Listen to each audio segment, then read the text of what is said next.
Hey, watercolor class. So I'm about to start on the demo piece for the second of the two memorabilia paintings. And this time I wanted to demonstrate introducing some collage components that you're welcome to try or not. That's up to you, but it might be interesting for you guys to try actually gluing some things on the surface um, and then painting over the collaged elements. So this is my plan. And what I've done is I took apart a shopping bag, grocery bag. One could use the printed side of it. I decided not to. And I just drew imagery on the shopping bag, and then I cut the shapes out after I drew the imagery. So I thought it might be interesting to have have these darker papers represent the forms, and then I can paint on them, and I can use white paint because the white paint will stand out nicely from on the surface here. So that would be a good situation where the white paint would be actually helpful. So I'm going to demonstrate how to glue these things.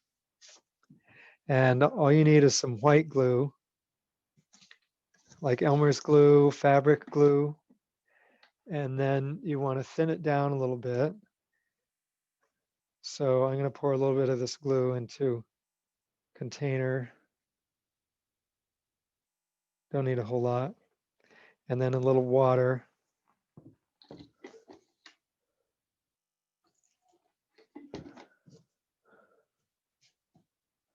I don't know, is it 50%, maybe 50% mixture, 50% water to 50% glue. That seems a little bit thin. So I'm going to add more glue, maybe like 1/3 water to 2/3 glue. 2 parts glue to 1 part water. Try that. Just enough so that it brushes on easily. If it's hard to brush on, then it won't really disperse very well. Okay, so that's my glue, and then I'm going to set that aside. And then the way to collage things, a good way to collage things, is to get them wet first. They'll bond a little bit better. So I have them kind of placed where I want them, and then I'm going to get them wet elsewhere and then put them back on and glue them in place. So conceivably, I could glue it here, but I want to glue it when it's on the paper. So I'm just going to get it wet here. This is newspaper. Newspaper works really well. It's very absorbent, so it's easy to get it wet, and it relaxes really well. So it's just not a problem to work on at all. And then I want to place it. That's why I didn't glue it there. I want to place it here. So the idea is that you just get the paper wet enough so that it expands and it'll bubble a little bit and then it'll relax. Meaning it just kind of, if you lift it up, it kind of just goes smooth because it's expanded all that it's going to. So I'm just this is a landscape image, so I'm trying to get the horizon registered so that it's level. Have it just inside the border. There.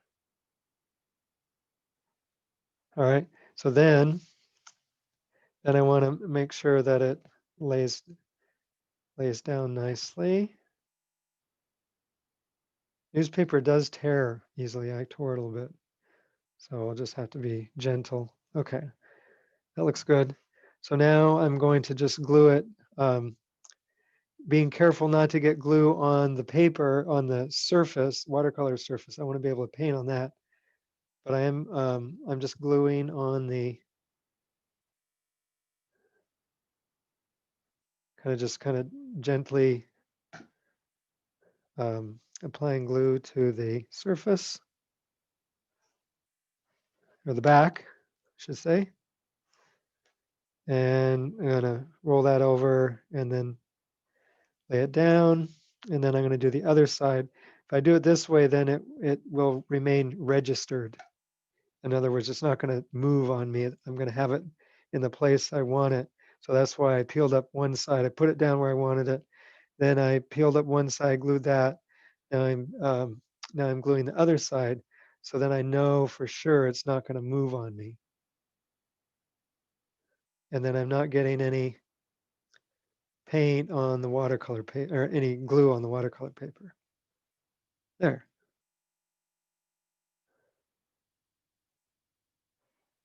Just make sure you get the glue on thoroughly.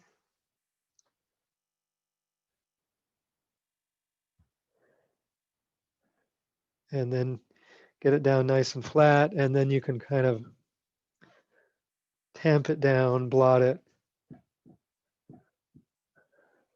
There. So then I'm just going to proceed with all of these elements.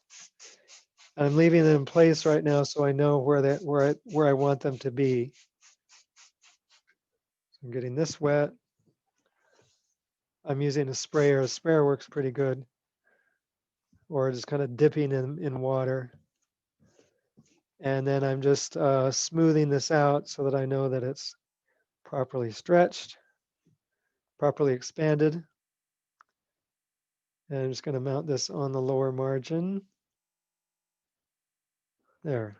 This brown paper makes a really good work surface, paint surface. I love to paint on it. Kind of acts like watercolor paper.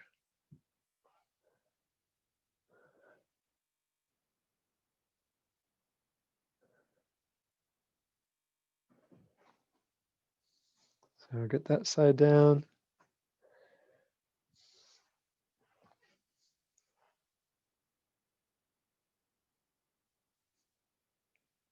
Shouldn't take too much glue, but just make sure you get it on thoroughly. And then it's a good idea to it's a good idea to then go over the surface of the item that you've just glued with an absorbent rag or something. Pick up any glue that might have inadvertently seeped out the edges. So then it's not going to affect painting on it. There. So that's nice and bonded. Let's see. And now I'm going to do this little horse equestrian figure. This is from a little toy that I had in my first painting. And I'm hoping that acts as kind of a conduit, from one painting to the next.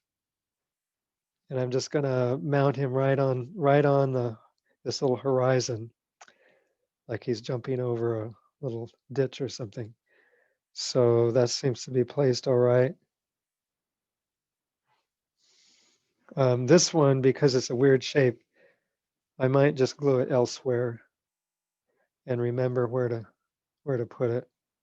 Seemed like that was going to be hard to peel it up. So I guess it's an evolving strategy. You just have to kind of decide which is most appropriate. And then I think I had him kind of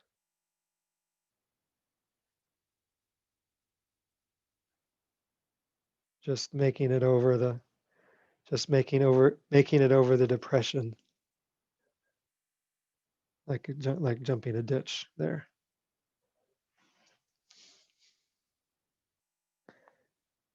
Lift this up a little bit there.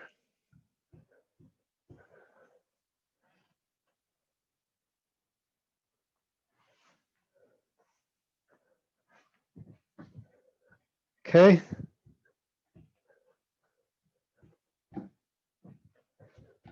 2 to go.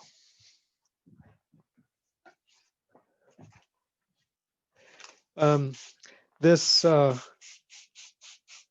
newspaper photograph. It's a landscape, and I thought that would be kind of interesting to superimpose. I've got an 8-ball image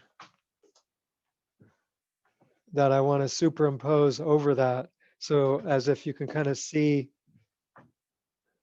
a landscape if you look into the 8-ball. That's the plan anyway.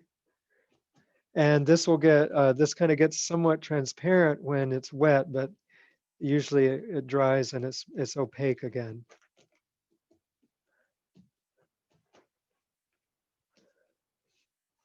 You know, so you don't necessarily see the back side of it, you know, showing through. Okay.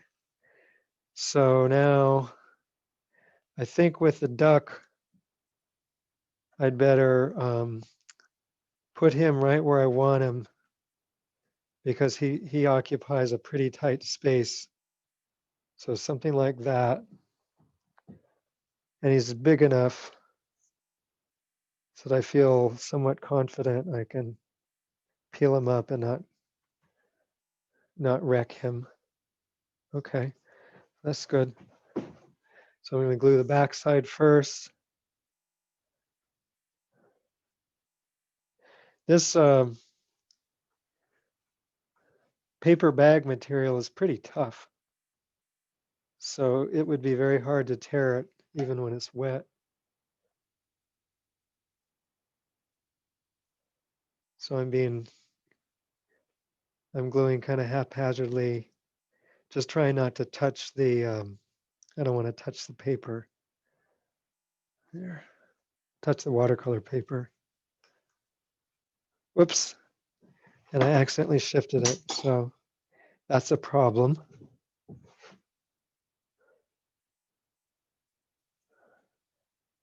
I want him to be there. I just want him to be level, standing in the right spot. Okay, so now I can peel up the front, got the back on, in fact, kind of blot it down so that it sticks. Now I can peel the front up and put glue on that.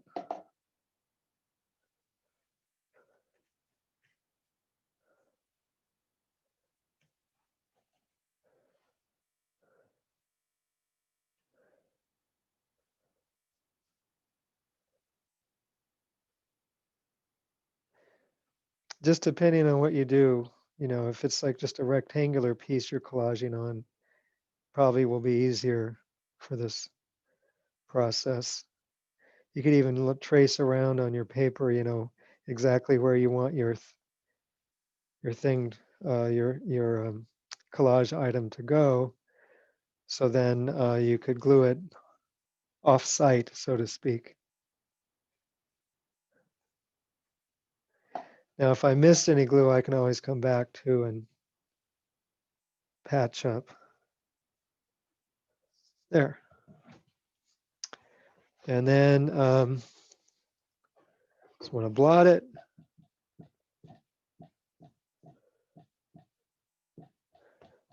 I'm going to add a little more white glue to my mix because I'm running out. And the wetness, the existing wetness from the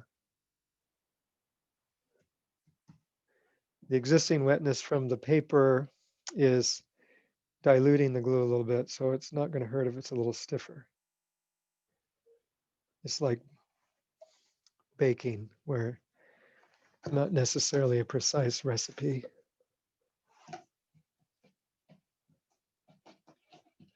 Okay, one more to go.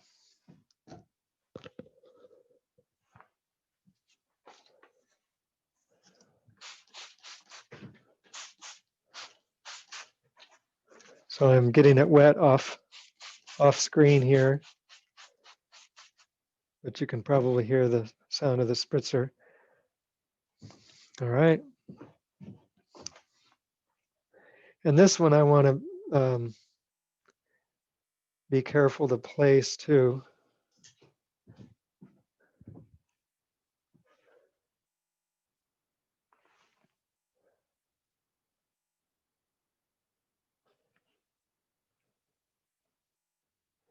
I don't have a lot of room.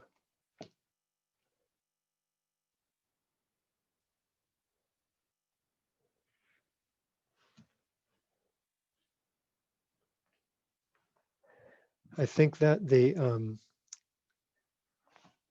bird got bigger because the paper stretched and he doesn't fit as well as he did.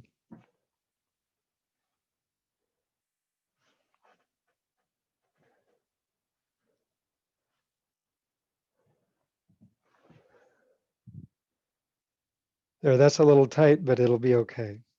And that'll be cropped. All right. So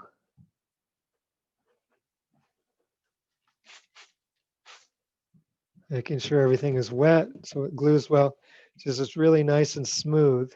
And the watercolor paper is buckling a little bit, but that's natural. It'll dry flat again because I have pre-stretched it. All right, so now I just need to glue this.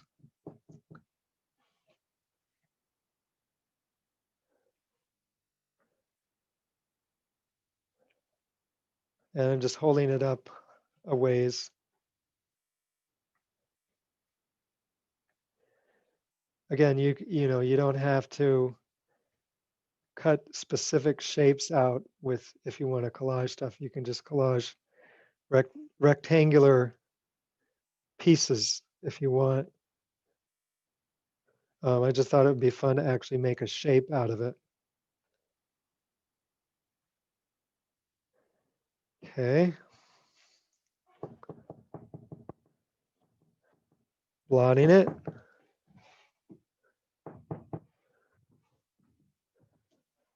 Then I think I need to peel it up from this direction.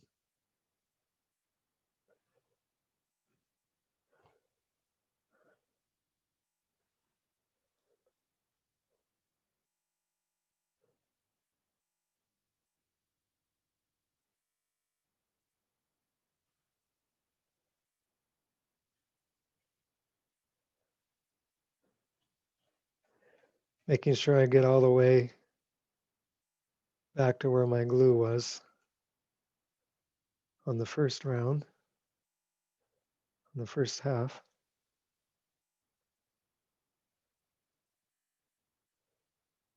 There. All right.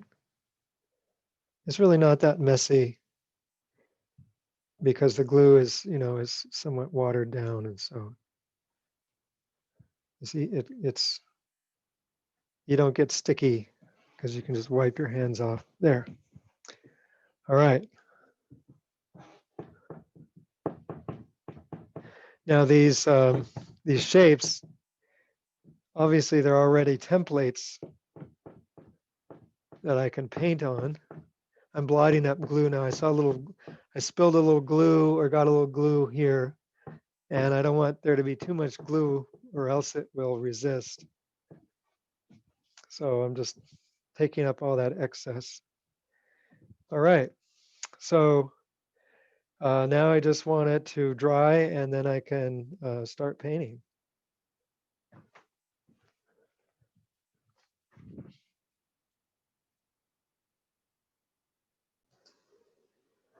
Okay, so my paper and glue are almost dry. So I think I can start painting on it, and just wanted to do one quick kind of round of painting. And I think I'll try Donald Duck, and just wanted to show how one can employ white, something like this. So I'm going to start not with white, but just with, you know, regular color. And the nice thing is I can be very sloppy because,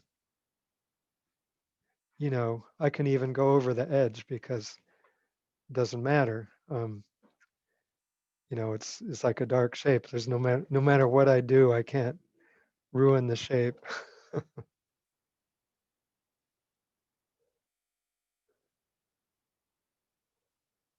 And so I'm just going to paint in this blue.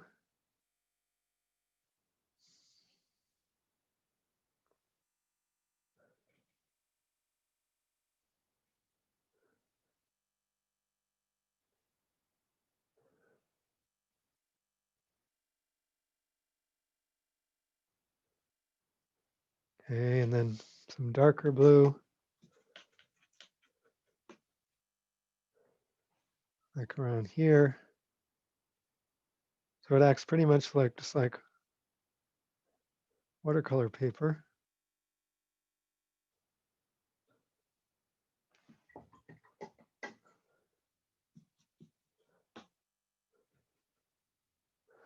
Put some dark in here.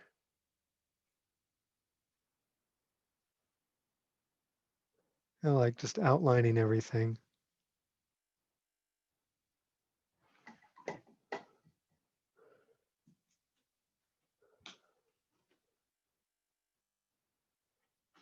And then I can use, let's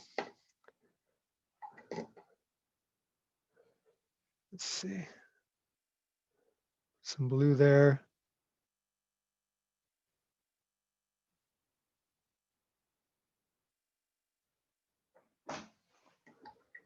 And some blue on the hat.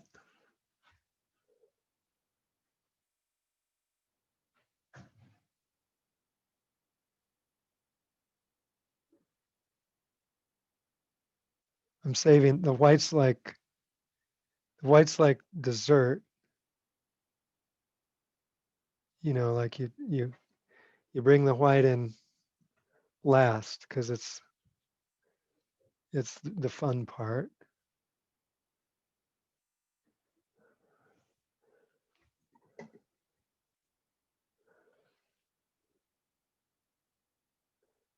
I may very well have to go back and kind of shore up the colors. You know, they might get they potentially could get swallowed up by the brown. All right, so here's some white.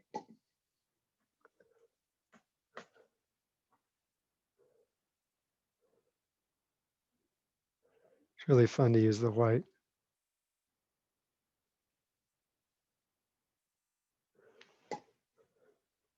And you know, it dilutes just like regular watercolor. And you can build it up too.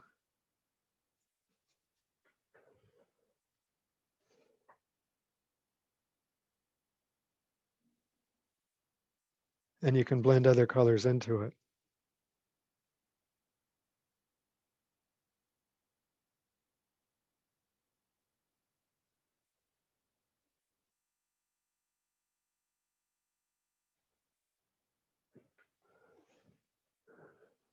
So what I might do is kind of,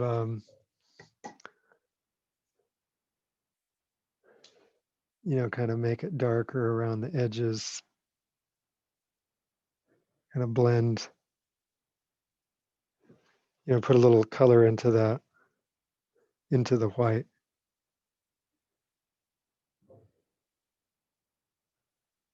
So it's not just white there. And this will kind of just come out as like gray brown. So then I would kind of eventually build it up like this. If I wanted the hip to stand out more, then I just make the white more saturated. Probably have to do it when it's drier. Definitely when it's drier. All right. And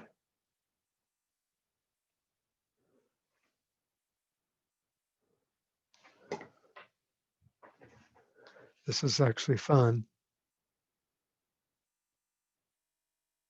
I'm painting a little white where there's like a sort of a highlight in his hat. And then he's got a yellow snout with white in it.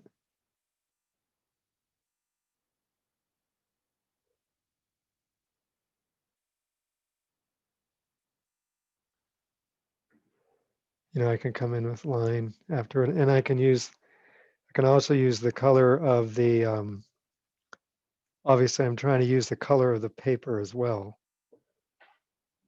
That will serve me nicely, I think.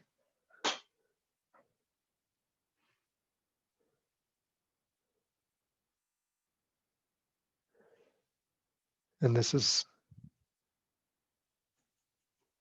sort of a darker darker tone down here, the neck.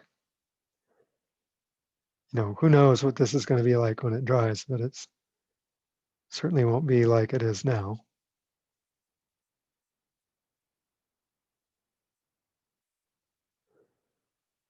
Um,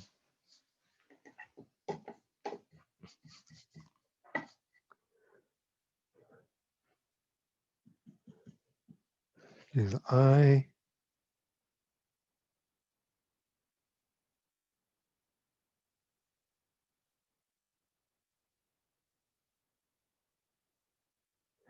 That will need some articulation there.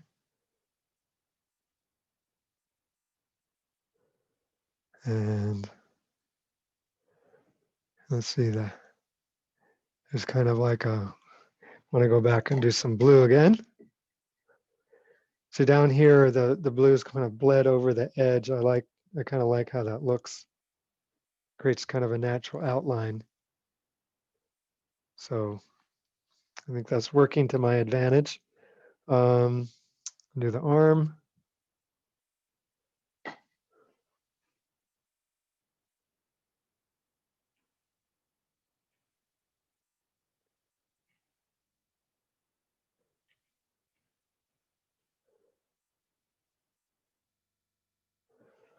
Go. And I'm going to add some white to the blue, just to activate the blue a little bit. Give it a little highlight. There's kind of a highlight along here too. Work into the blue. This doesn't have to happen all at once either.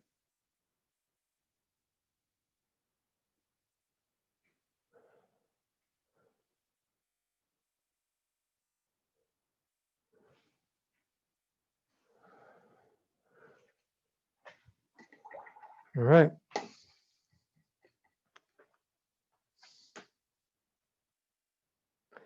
And I'll just go for kind of getting basic colors filled in, and then I following that, then I would come back and kind of play around with a little bit.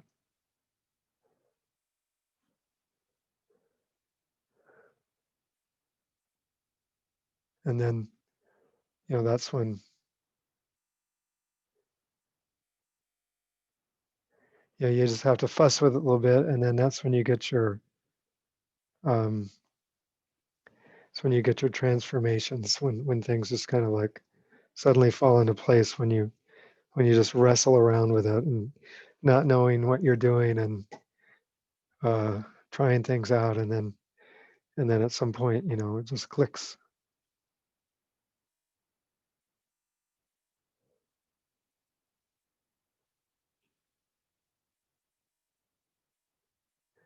I'm kind of leaving a brown outline for the fingers.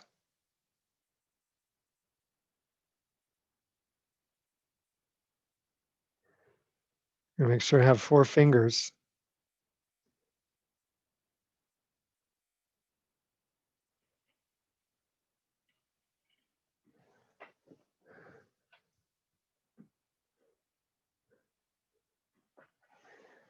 Or else it wouldn't be anatomically correct.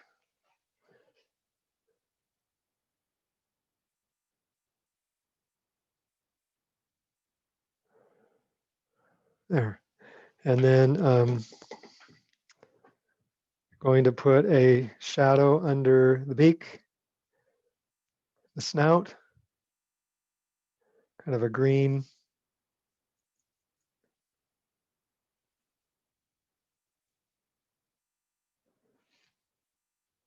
Something like this.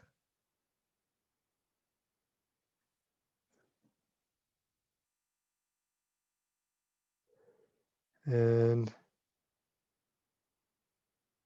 on here, maybe there's a slightly darker.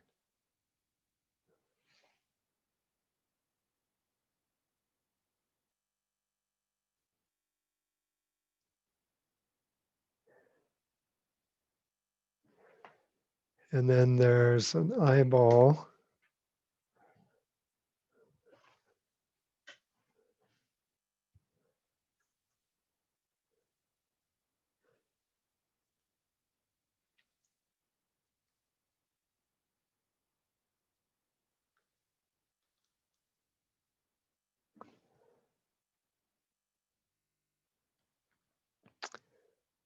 That's also something that can kind of,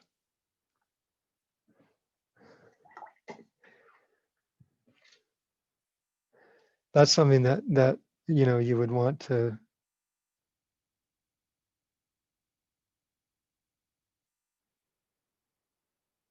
follow up on as well.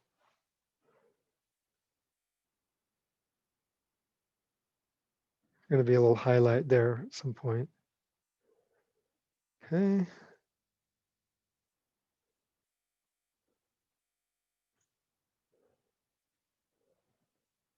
Kind of a shadow there.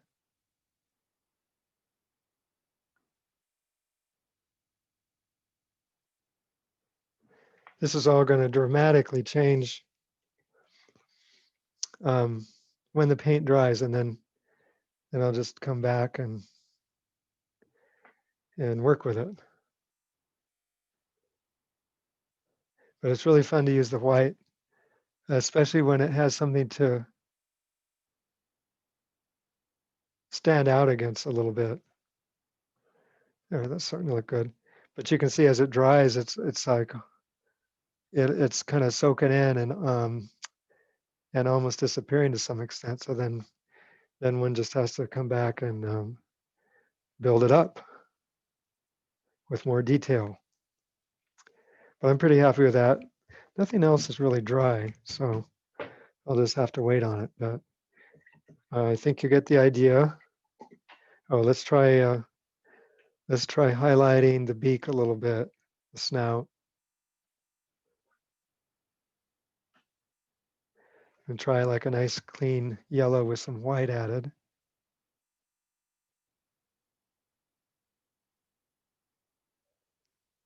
And that seems to help quite a bit. And then also here.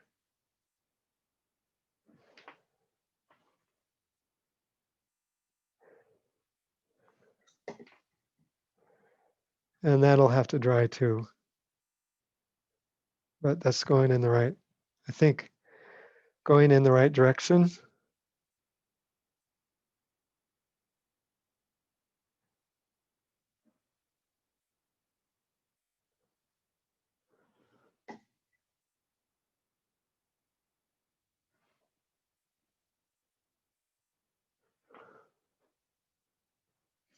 Great.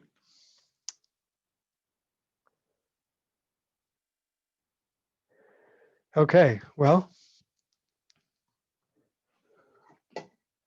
good enough for now.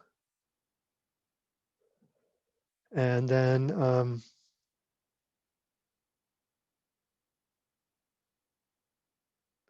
just keep playing with it.